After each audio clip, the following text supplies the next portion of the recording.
in our account table, guys?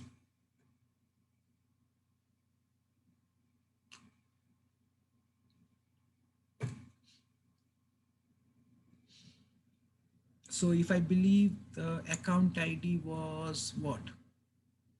It was a primary key, right?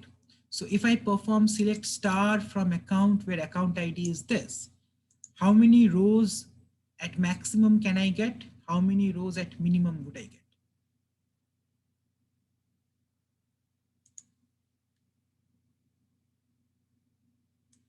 Alex, Bailey, Blessing, Kaden, Cameron, anybody? Cody, Long. One. Yes, exactly. So if the record exists, because it is a primary key, we can only have one, obviously, you're correct. And we can get at most one record, or if that particular account ID does not exist, we can get 0 rows, right?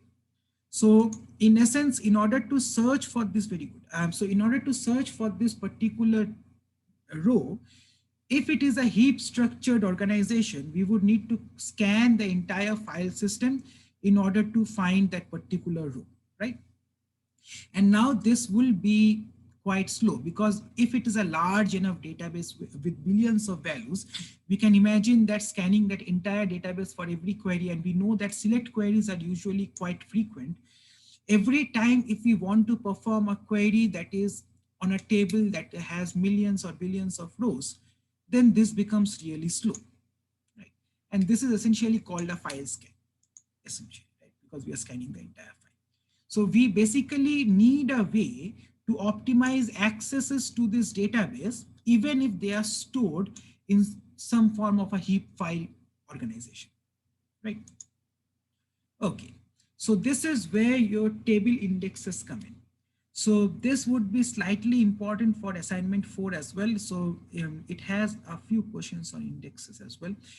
So essentially, we know that most queries, whenever we perform any queries, most queries just return a small number of rows, right? That is heuristically and statistically saying most queries return a small number of rows.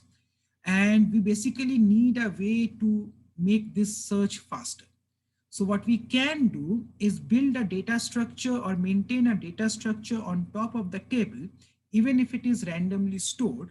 We want to maintain a data structure on top of the table such that given a particular search key, we will be able to access, or we will get an idea about where that data is and access that particular data much faster compared to a linear file scan, right?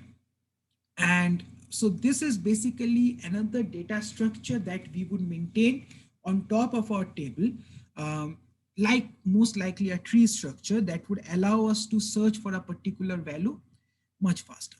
And you can imagine that this particular index can be built upon certain columns. So you can say that I'm going to make an index over a particular attribute, and that particular attribute will be used to search for the data. And you can imagine that the data structure, that index that we would have, would actually be much smaller than the actual table, right? So it can be stored as part of, as a separate part of the table itself that can be used to search for the data.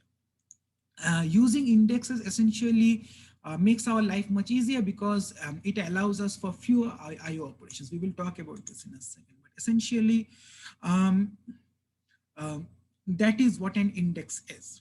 So uh, now there are different types of indexes available when we talk about databases. The most common type is something called a B tree or a B plus tree, and we will look into it in a bit of a detail in a second. But in essence, we have to remember one thing though.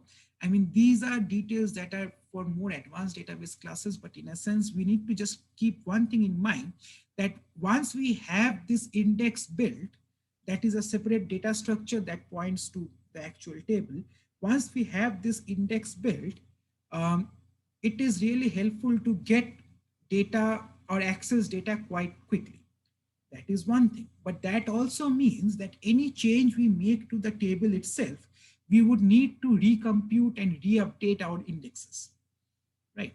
So any changes we make to the table, we need to recompute the indexes, and that also means that there is an added overhead whenever we add a new item to the table, or whenever we delete an item from the table, we need to update our index as well. So so as of now, just remember that if just by having multiple indexes is not the right way to go, because choosing what indexes you have might actually make or break your accesses, right? If I chose a wrong attribute as my index, I might end up, so it might, so for example, I know of an example that I used to work with earlier, that that particular table had about 10 billion rows, right? It was a company database that had about 10 billion rows.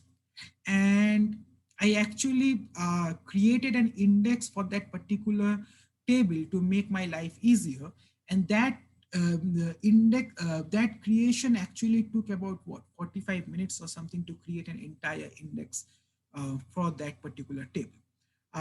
So essentially I started creating an index and just took a break or something. So essentially that, but if you imagine that if that particular index was not useful in the first place, or if that particular index required a lot of updates when my table is really dynamic, then that would mean that I would need to spend a lot of time every time to recreate that index data structure, right?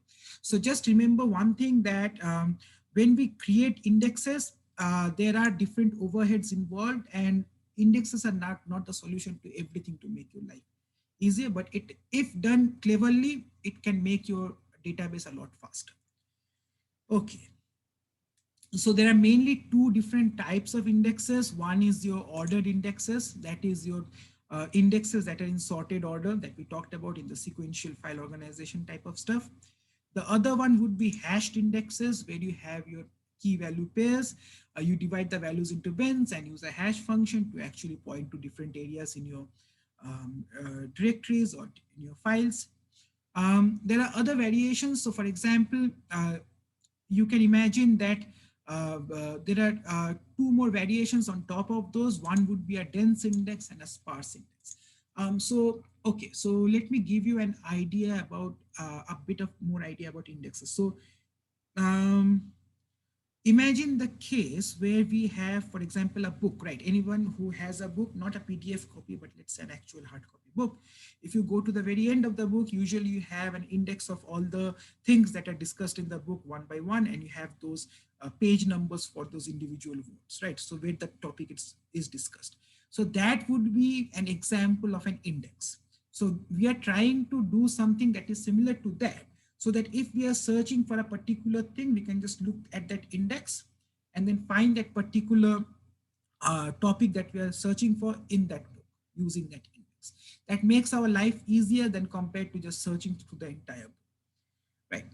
And if that is the case, then that would be an example of an index. But now we have two different types of indexes. One would be a dense index that would basically include a value for include a page number for every single value that is there in the database, or include a page number for every single word in that entire book, right? That is not usually the case, right? So usually when we look at a book, the indexes are essentially for important concepts that are discussed in that book. So that is what we call a sparse index, right? So a sparse index is essentially an index mechanism that maintains an index for very special some of those values. Okay, so those are the different variations of those indexes. So we have ordered indexes, hash indexes. We don't have a heap index, right? Obviously, because why would you? Like, those are randomized indexes. What's the point in that? Okay. So indexes are usually stored in files separate from the actual table data. Sometimes they're also stored in the same file, but again, we would need to update indexes if any changes are made to the tables themselves. And that is something that we need to understand. And in essence, indexes use record pointers. So similar to that book example that I gave, that at the end of it, it has those important topics and their page numbers. Indexes have those important key values, and a pointer to the data in the file system itself. So you have your index records and a file pointer to that particular point, right? So that is how an index is usually stored. So almost all databases give you a lot of different ways of indexing your data. The most common one is a balanced tree structure or a B tree.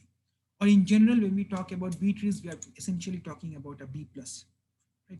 So this is a sort of a structure that is sort of like a binary tree, but in a more generalized sense. So in a binary tree, we have given a particular value, left hand is smaller, right hand is larger, and it has two nodes for every child, right? A B plus tree, on the other hand, allows you to have n different key value pairs.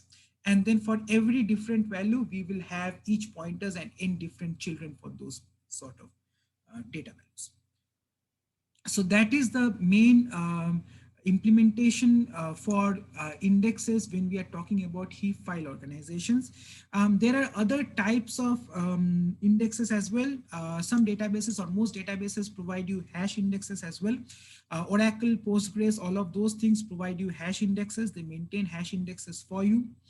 There are other kinds of indexes as well. For example, bitmap indexes. Another really important type of indexing is R-tree indexes.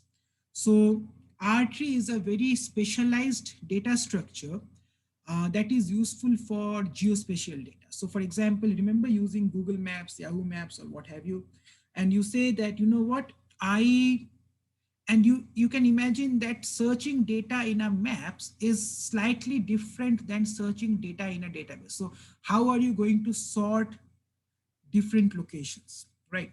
That does not make sense, because in a 2D area, how am I going to sort something? I would need to have localized sensitive hashing mechanisms that would tell me that things that are closer to me are also closer in my file system as well, right? So something like that. So that is what an R tree enables you to do. So you can say that in Google Maps, let's say I am hungry and I am searching for, I don't know, the closest Burger King on my route.